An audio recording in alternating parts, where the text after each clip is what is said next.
Dr. Berg here. Today we're going to talk about how to strengthen your legs. Now, this is not just a general video on to make your legs stronger. This has to do with increasing your longevity. Your legs and the strength and what they can do to support you. It's one of the best indicators to know how long you're going to live because the legs give you a lot of early warning signs on what's going on with more dangerous conditions in your body. So this becomes more relevant the older you are. So if you're over 50, you need to be watching this video. If you're under 50, watch it as well because you want to know how to prevent problems and use the legs as a good way to determine if there's a problem throughout the body. Let's start with number one. There's something called peripheral neuropathy. That's usually in a situation when you have diabetes. And what happens with diabetes is you have this high level of sugar in the bloodstream that destroys the vascular system and then also the nervous system. And this is because high levels of sugar are toxic.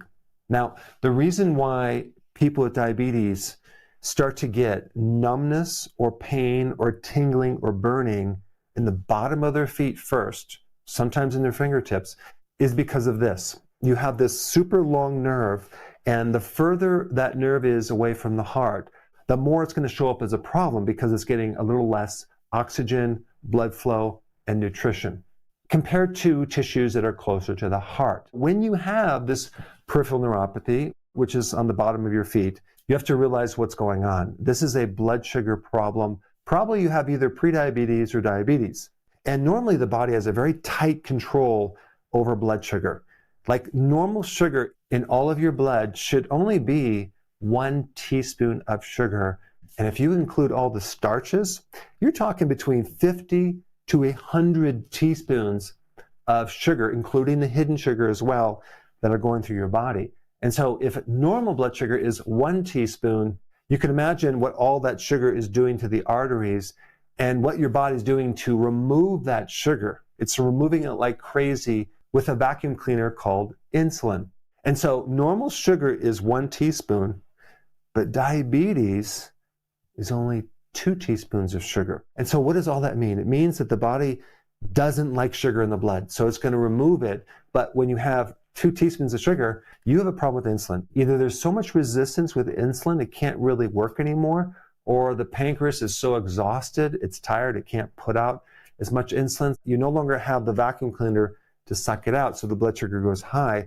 And that is where you get all the artery problems, okay, that I'm going to be talking about. Especially it's going to show up in the bottom of your foot. So too much sugar is like really deadly for your circulation as well as the nerves. All right, let's go to number 2, ankle and foot edema. You know, when I'm traveling somewhere or I'm visiting somewhere, I always see someone wearing sandals or even shoes with the bottom of their foot just being like completely swollen, and I can see the bottom of their legs completely puffy, and I want to walk up to them, but I don't. Those people have some serious edema going on. If you were to press into the ankle, it would leave an indentation and it would be stuck there. That's called pitting edema. And that's not a little thing. That's a big problem. Or they'll take their socks off and they'll leave this serious indentation around the lower legs. Now, what's really bizarre is I had a version of this. I had pitting edema in the earlier part of my life, which is just wild to think that I had that. But this is an indication that the circulation is so bad that it's affected the kidney or the liver or the heart. And we're getting less oxygen to the bottom of the feet because we're not able to circulate this blood. It's just pooling there. And think about how much stress that puts on the heart, because this is how it works. We have the arterial system, all the arteries, that are pushing blood out to your extremities, to your fingers and your toes, okay? And then they get to the end of this long chain, and then they go through these capillaries, okay, tiny little blood vessels, and then they cross over into the venous system. And then the venous system is the return back up to the heart, but it goes through the lungs, gets reoxygenated, and then the cycle happens again. If at the end of this chain, the bottom of your foot, we have pooling of blood or fluid, that's a backup of the system. That's a situation where the heart is working extra hard to push through that inertia. And so number 2 is a really good indicator that you have a much deeper problem and you should not ignore it. You should do something about it. And from my viewpoint, I think you should do something more natural, because a lot of times what they'll do is they'll just put you on a blood thinner and then monitor it. Number 3, restless legs syndrome. What is that? That's a situation where your legs become very, very restless, usually at night.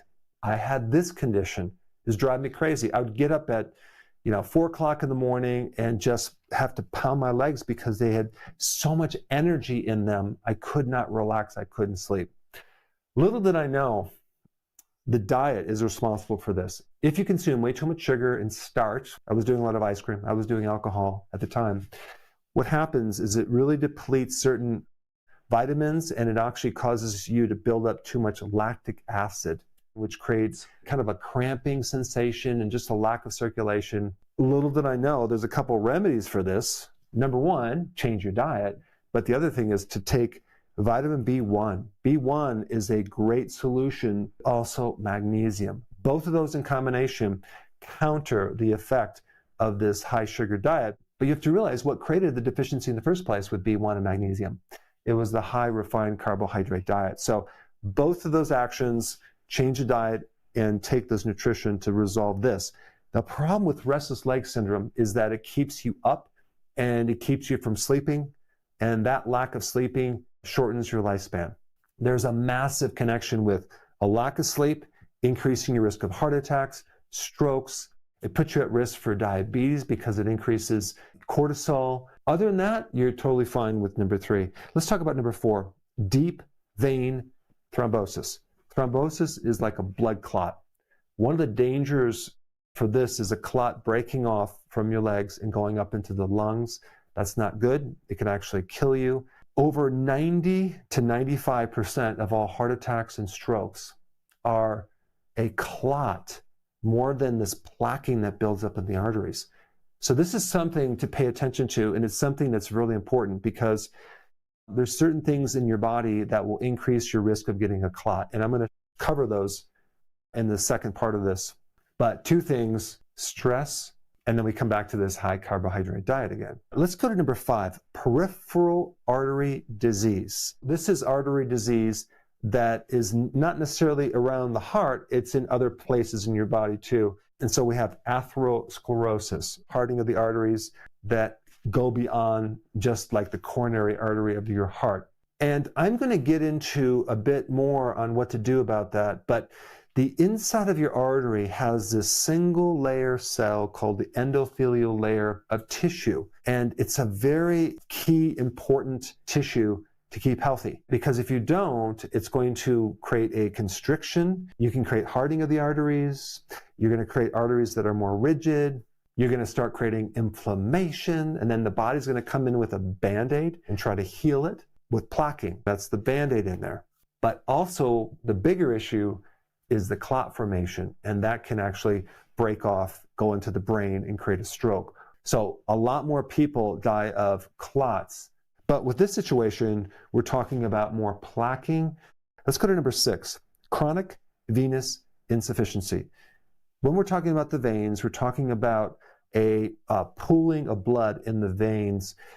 A lot of times this is associated with being sedentary, not able to get out there and exercise, because the thing about the veins is that you need muscular movement to get that blood back up to the heart. And so many people are not moving enough. And so the venous system is insufficient. It's stagnant blood that puts more pressure on the heart because the heart has to work harder to push this blood. And one interesting thing about this is that you'll see in the lower part of the legs and the ankles, this discoloration. It'd be different, like little spots.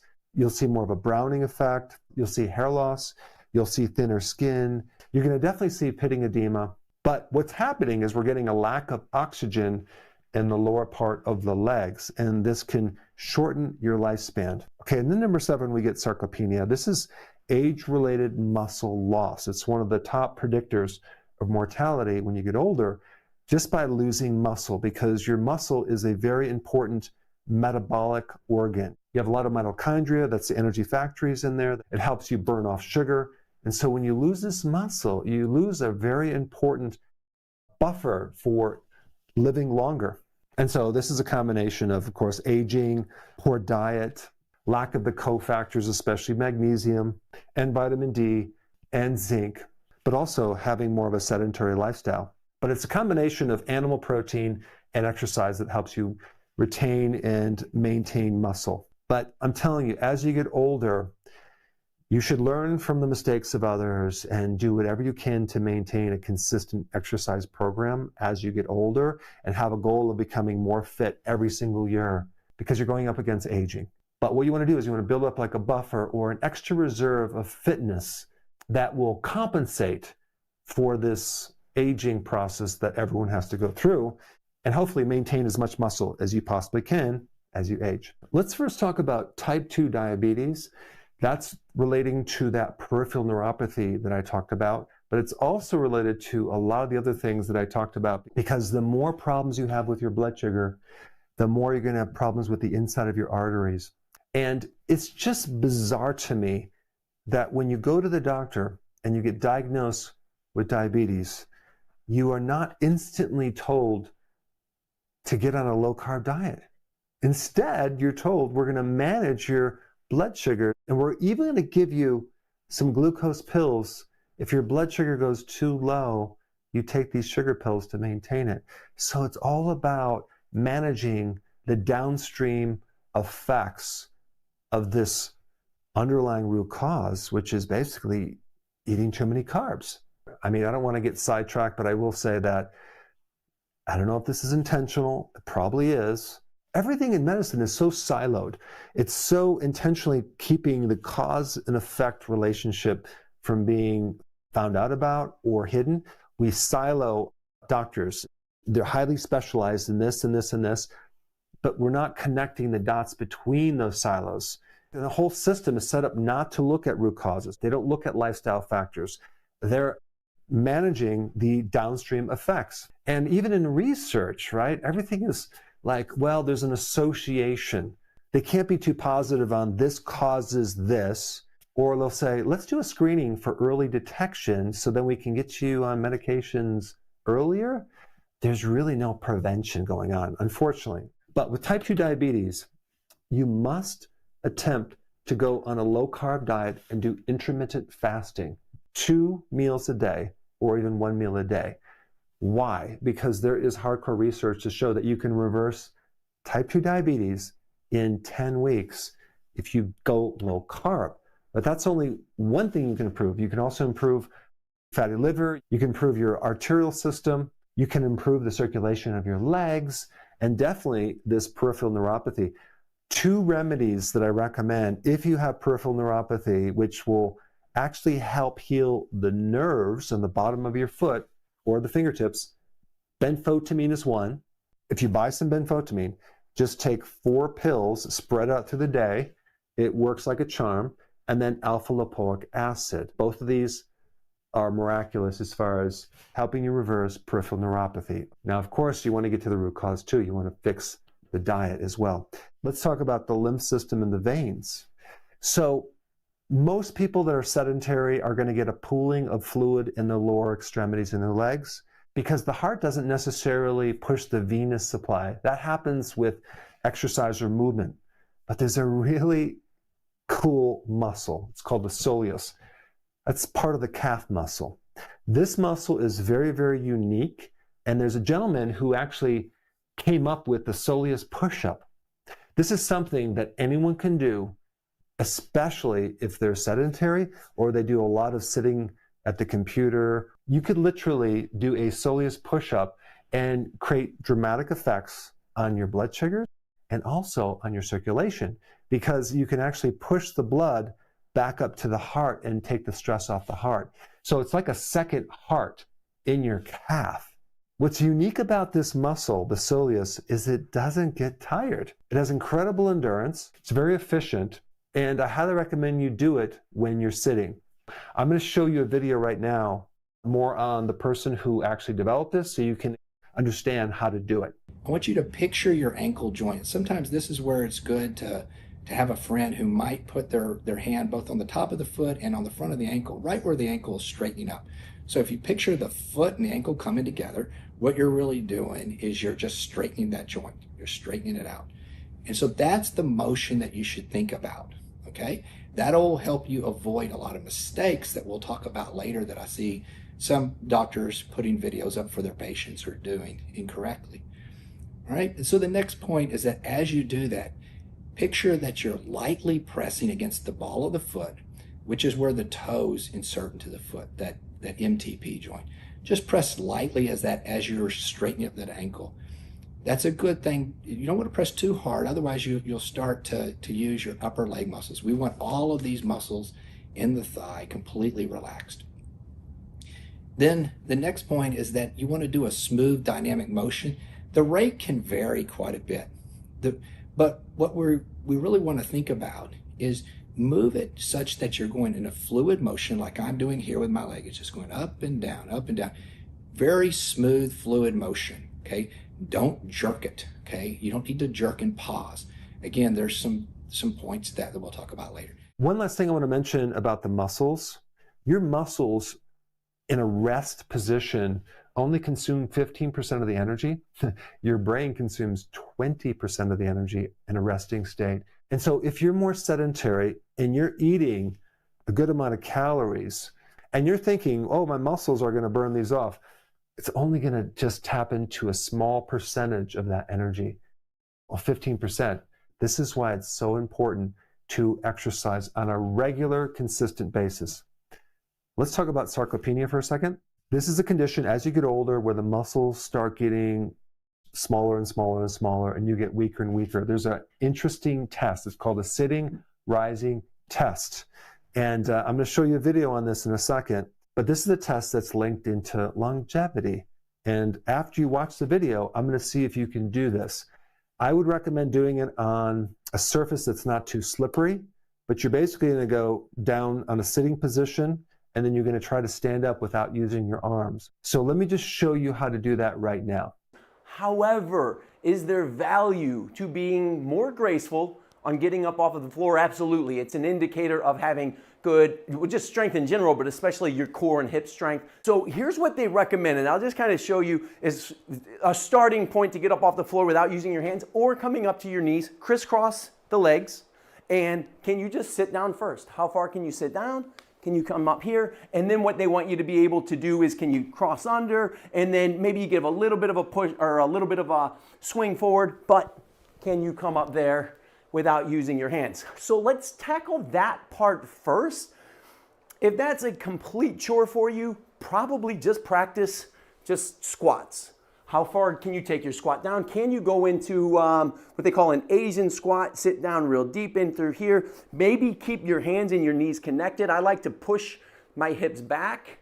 This is a good, it looks weird, it looks kind of wild and crazy, but that's something nice to help with that hip mobility, but just doing squats here. Maybe you find boxes, maybe a little yoga block, maybe you find a book. Can you just practice sitting on something just a little bit elevated? Keep your chest up and then come up there. So these are ways that you can practice just that basic squat position. And you saw that I did what they call the pistol squat or the single leg squat. You just get a chair and just practice how far down can I go? And then come up if you want to do that single leg version of it right there. Next, I've got what are called hip switches. These help with some finesse, some agility, and some mobility in the hips. First, option one, just lean back. You want to get in through here, back and forth. They kind of look like a little windshield wiper movement in here. To get this, just think, kind of have your knees bent, and then just fall one way. Let both knees go this way here, and then let both knees go this way here. So you can use your hands for support behind you. You can try to excel past or progress past without using your hands. And then finally, maybe you can try to keep a little bit more upright. So don't bend through here, keep more upright. And then do it here. And then here, for anybody who, you know what, I don't necessarily need to be able to get up without using my hands, but maybe I could get to a knee and then come up. What you can do is keep that momentum going. We're here, and then come up here. Now, if you haven't already tried this test, put it on pause and go ahead and try it right now. And then comment down below if you're able to do it or not. Let's talk about edema for a second. I talked about that being a kidney problem, a liver problem, or a heart problem. You basically have a situation where the blood is pooling in the lower part of your body, and you desperately need to push that back up with the soleus push-up as well as walking and exercising. But don't forget potassium. Potassium has a fantastic way of offsetting sodium and pushing fluid out. It's a natural diuretic, and we need like 4,700 milligrams of potassium every single day. Rarely does anyone get that much. It's a myth that potassium is bad for the kidneys. What is true is if you have late-stage kidney disease, you should get with your doctor before you start taking any magnesium. But if you don't have advanced kidney disease, taking more potassium or even normal amounts of potassium in electrolyte powder can actually push out a good amount of this fluid, but also go on low carb, do intermittent fasting, because carbohydrates are one big cause of this as well. So many people that go on a low carb ketogenic diet, what they'll notice within 2 days is they will drop 7 to 11 pounds. A lot of that's water weight, and that's the extra fluid that's on their body. That will go away. This is this is nitric oxide, okay? Nitric oxide is a compound that helps support the inside of the arteries, that endothelial layer. It helps to relax and vasodilate the arteries. And the question is, how do we increase it? Exercise. The sun, infrared, UV, increase nitric oxide. Nasal breathing, breathe through your nose, especially when you're sleeping, can increase nitric oxide. More vitamin D will help increase nitric oxide. It's probably one of the most potent things that you can do. If we're talking about food, the top food that will increase nitrates that will turn into nitric oxide is arugula.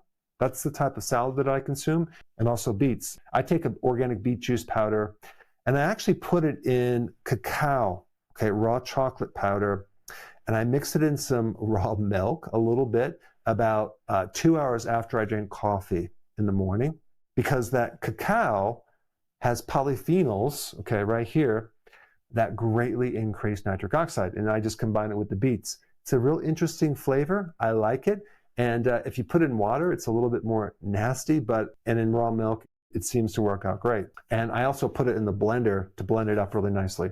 But that's a super way to increase nitric oxide. Also, magnesium increases nitric oxide.